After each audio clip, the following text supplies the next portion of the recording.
आवाज पहुंच रही है? राखी जी बिल्कुल पहुंच रही है। अनिल जी देखिए, स्वास्थ्य और शिक्षा एक ऐसा सब्जेक्ट है, मुझे लगता है जिस पर हम बात करेंगे तो बहुत वक्त की जरूरत पड़ेगी, लेकिन अभी फिलहाल इस पर चिंतन इसलिए हो रहा है क्योंकि इसके व्यवसायीकरण की बात हो रही है। अच्छा, समाज को देखना पड़ेगा, सरकार अपनी भूमिका निभाए जिस तरीके से दिनेश जी कह रहे थे, लेकिन मुझे ऐसा लगता है कि स्वास्थ्य और शिक्षा को लेकर आज यदि महंगाई है या आज यदि व्यवसायीकरण हो रहा है तो कौन लोग कर रहे हैं? भाई सरकार के पास तो पावर है, आप एक गाइडलाइन बना सकते हैं, आप चीजों को पॉइंट करके जारी कर सकते हैं कि इससे ज्यादा ये चीजें नहीं होंगी। तो यदि कोई चीज निर्धारित हो जाती है तो उसके इतर कौन जाएगा? तो थोड़ा सा इस पर विचार करने की जरूरत है। और मोहन भागवत ने जिस तरीके से कहा है, उनके बयानों को आप किस तरीके से लेते? राखी जी, माननीय मोहन भागवत जी ने जो भी कुछ कहा है वो आज की आवश्यकता को देखते हुए अक्षरतः बिल्कुल ठीक कहा है। आज समाज को स्वस्थ रहना भी जरूरी है, शिक्षित होना भी जरूरी है। और मैं दिनेश जी की बात से भी 100% सहमत हूं कि शिक्षा और स्वास्थ्य पर सरकार का कंट्रोल नहीं, सरकार का सहयोग होना चाहिए।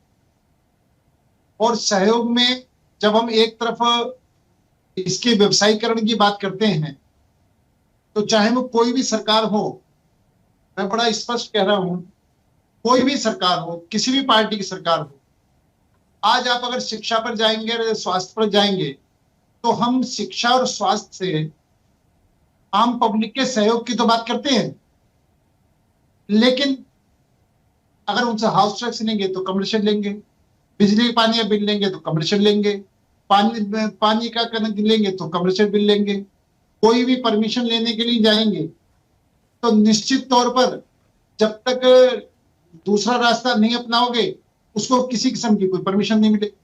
सहयोग नहीं, बाधाएं खड़ी होती हैं। मैं एक पक्ष, दूसरा पक्ष में ये कहना चाहता हूं, मैं सरकार का पक्ष नहीं कर रहा, मैं कम से कम इन लोगों से जो व्यवसाय से जुड़े लोग, चाहे वो शिक्षा से जुड़े हुए हैं, चाहे वो स्वास्थ्य से जुड़े हुए हैं, जब तक हम उनकी कठिनाइयों को नहीं समझेंगे तब तक ये बातें सिर्फ अच्छी तो लगेंगी, जनता के लिए अच्छी लगेंगी, सुनने के लिए अच्छी लगेंगी, लेकिन अगर हम ये बात देखा जाए कि लगभग 50% स्वास्थ्य या शिक्षा का मामला प्राइवेट सेक्टर में है, लेकिन क्या शिक्षा मंत्री या स्वास्थ्य मंत्री प्राइवेट सेक्टर के में काम करने वाले व्यक्तियों से संपर्क करते हैं, उनके दुख दर्द सुनते हैं, उनकी समस्याओं का समाधान करते हैं? नहीं, सिर्फ आरोप प्रत्यारोप करके जनता को खुश करने के लिए हम बयान दे देते हैं, जनता उन बयानों से संतुष्ट हो। आज आवश्यकता यह है कि जमीन में उतर करके जहां पर जो कमी है उसको ठीक करने की जरूरत है, ना कि अंकुश लगा करके प्रतिबंध लगाने की जरूरत है। निश्चित तौर पर चाहे स्वास्थ्य है और चाहे शिक्षा है, इसका व्यवसायीकरण नहीं होना चाहिए। यह समाज की सेवा में लगना चाहिए, लेकिन उस समाज सेवा की अगर बात करें तो उस समाज सेवा के अंदर समाज का हर अंग और सरकार का हर अंग सहयोगी के रूप में चलेगा तो निश्चित तौर पर इस क्षेत्र में आमूलचूल परिवर्तन आएगा। और जो व्यवसायीकरण हो रहा है वो निश्चित तौर पर हमारे देश के लिए ठीक नहीं है, हमारे समाज के लिए ठीक नहीं है। हम सबको मिलकर के इसका व्यवसायीकरण रोकना चाहिए, लेकिन सिर्फ एक पक्ष देख करके हम जब दूसरा पक्ष नहीं देखते हैं तो वो दूसरी तरफ अंधेरा रह जाता है, हम सच्चाई से वाकिफ नहीं हो पाते हैं, तो इस तरह की चीजें खड़ी होती हैं। मैं एक बात और बड़ा स्पष्ट कहना चाहता हूं,